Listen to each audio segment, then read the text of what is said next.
বাচ্চাকে কিভাবে তাড়াতাড়ি ঘুম পাড়াবেন? সো রাতের বেলা বাচ্চাদের ঘুম কম হচ্ছে এবং তারপর সকালে যখন ভোরে উঠে বাচ্চা স্কুলে যাচ্ছে, এই যে সে ঘুমের টাইমটা কম পাচ্ছে, এতে করে তার শুধুমাত্র ফিজিক্যালি তার ডেভেলপমেন্টের হ্যাম্পার্ড হচ্ছে বা ক্ষতিগ্রস্ত হচ্ছে তা না। তার ব্রেইন বা মেন্টালিও সে অনেক বেশি ডিস্টার্ব হচ্ছে। এই জায়গাটা থেকে আপনাকে অবশ্যই সচেতনভাবে তার ঘুমের টাইমটা বেশি দেওয়া এবং ঘুমের টাইমটা পর্যাপ্ত দেওয়া খুবই, খুবই জরুরি। আমরা অনেকেই বলি যে আমার বাচ্চা তাড়াতাড়ি ঘুমাইতেই চায় না। ১০টা, ১১টা, ১২টা, ১টা, ২টা বেজে যায় ঘুমাইতে। এটাও আমি শুনেছি। সো এই জায়গাটা থেকে আপনি কিভাবে তার ঘুমটাকে একদম খুব রুটিন মতো ঠিক টাইমে ঘুমানো এই জিনিসটা সেট করতে পারেন সেটা নিয়ে এই ভিডিওটা।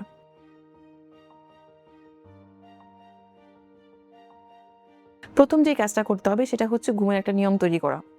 আপনাকে নিজেকে কনভিন্স হইতে হবে সেই নিয়মে এবং আপনার পরিবারের সবাই মিলে এটা ঠিক করতে হবে যে আপনাদের ঘুমের রুটিনটা কিরকম হবে।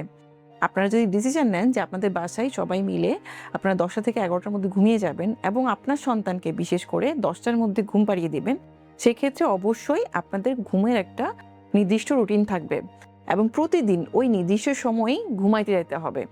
ঘুমের টাইমটা ফিক্স করা এই কারণেই জরুরি যে ব্রেইন যখন প্রতিদিন একটা নির্দিষ্ট টাইমে ঘুমাইতে যাবে, তখন সে ওই নির্দিষ্ট টাইমেই ঘুমের জন্য রেডি হবে বা ওই যে ঘুমের যে হরমোন, এই হরমোনগুলো রিলিজ হবে তখনই। ব্রেইন রেস্টিং স্টেটে যাওয়ার জন্য শরীরকে রেডি করা শুরু করবে।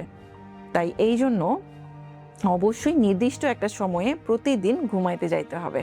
সেকেন্ড যে গুরুত্বপূর্ণ বিষয়টা সেটা হচ্ছে ঘুমের একটা নিয়ম তৈরি করুন। নিয়মটা কি? একটু আগে আমি বলেছি ঘুমের একটা টাইম তৈরি করা। এখন হচ্ছে নিয়ম। নিয়ম কেমন? নিয়ম হচ্ছে ঘুমের জন্য আমাদের তো দেখা যায় যে প্রত্যেকটা কাজের জন্য একটা প্রিপারেশন আছে। ঘুমের জন্য আমাদের কিন্তু আসলে প্রিপারেশন নিতে হয়। সেটা কিরকম? সেটা হইতে পারে আচ্ছা ঠিক আছে, খাওয়া এতটার মধ্যে শেষ করে ফেলা, দাঁত ব্রাশ করে ফেলা, একটা গল্পের বই নিয়ে পড়া, তারপরে ঘুমাইতে যাওয়া। এই যে একটা নিয়ম, এই নিয়মটা অবশ্যই প্রতিদিন করা। এতে করে ব্রেইন একদম ১-১.৫ ঘন্টা ২ ঘন্টা আগে থেকে আস্তে, আস্তে বুঝতে পারবে যে আচ্ছা ঠিক আছে আমাকে এখন ঘুমাইতে হবে। ঘুমের জন্য আমি রেডি হচ্ছি। এভাবেও আমাদের ব্রেইন তৈরি হয় ঘুমের জন্য। থার্ড খুবই গুরুত্বপূর্ণ যে বিষয় সেটা হলো ঘুমের জন্য অনেক সময় দেখা যায় যে ঘুমের আগেও আমরা আমাদের বাচ্চাদের কাছে মোবাইল দিয়ে রাখি বা কোনো একটা টিভি দেখতে থাকে। সো আপনারা এটা নিশ্চিত করবেন যে অন্তত ঘুমের ২ ঘন্টা আগ পর্যন্ত মোবাইল দেখা গেল ২ ঘন্টা টাইম, ঘুমের আগে ২ ঘন্টা টাইম কোনো ধরনের কোনো স্ক্রিনের সাথে কানেকশন থাকবে না। এটা কিভাবে নিশ্চিত করবেন? আপনাদের বাসায় যত ধরনের ডিভাইস আছে, মোবাইল, টিভি অথবা অন্য যেকোনো ডিভাইস যেখানে বাচ্চা ট্যাব যেখানে বাচ্চার অ্যাক্সেস পাবে কোনো একটা কিছু দেখার জন্য।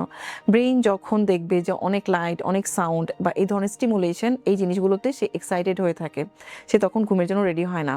অবশ্যই ২ ঘন্টা সময় দিতে হবে ঘুমের আগে যেই টাইমে সে একদমই স্ক্রিন দেখবে না।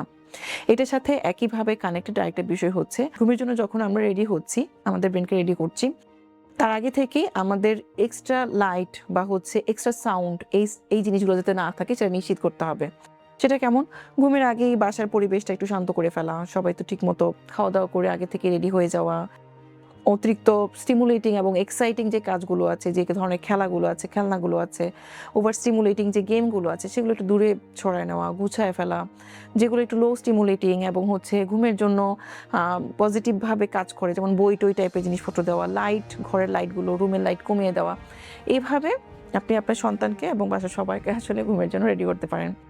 এবং ঘুমের ব্যাপারটা যেহেতু ব্রেইনকে রেডি করতে হয়, এই জায়গায় দেখা যায় যে অনেক সময় আমরা বাবা-মা রেডি না থাকার কারণে বাচ্চারা অনেক সময় ঘুমের জন্য রেডি হয় না। সেটা কেমন? দেখা যায় যে বাবা বা মা কেউ একজন একটু দেরি করে আসছে বাসায়। তখন দেখা যায় বাচ্চা নতুন করে এক্সাইটেড হয়। নতুন করে বাবা-মার সাথে একটু এক্সট্রা সময় কাটানোর জন্য, এক্সট্রা একটু খেলার জন্য তার ব্রেইন রেডি হইতে থাকে, এক্সাইটেড হতে থাকে। ওই জায়গাটা থেকে আমি এজন্যই শুরুতেই বলেছি যে বাসার সবাই মিলে ডিসিশন নিয়ে ঠিক করতে হবে ঘুমের টাইমটা কী হবে। এবং অনেক সময় দেখা যায় যে আমাদের বাচ্চারা বিকেলে একটা লম্বা সময় ঘুমায়। যদি এরকম হয় যে আপনার সন্তান আপনি চাচ্ছেন ১০টার মধ্যে ঘুমাবে, তাহলে অন্তত ৫ থেকে ৬ ঘন্টার একটা গ্যাপ রাখবেন যেই টাইমটা সে ঘুমায়নি, যেই টাইমটা সে যথেষ্ট মুভমেন্ট করেছে।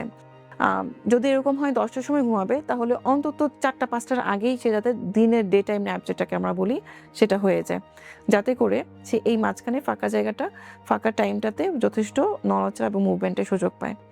এইভাবে আপনি আপনার সন্তানকে পর্যাপ্ত ঘুমের একটা রুটিন দিতে পারেন এবং তাকে ঠিক টাইমে ঘুমানোর জন্য রেডি করতে পারেন।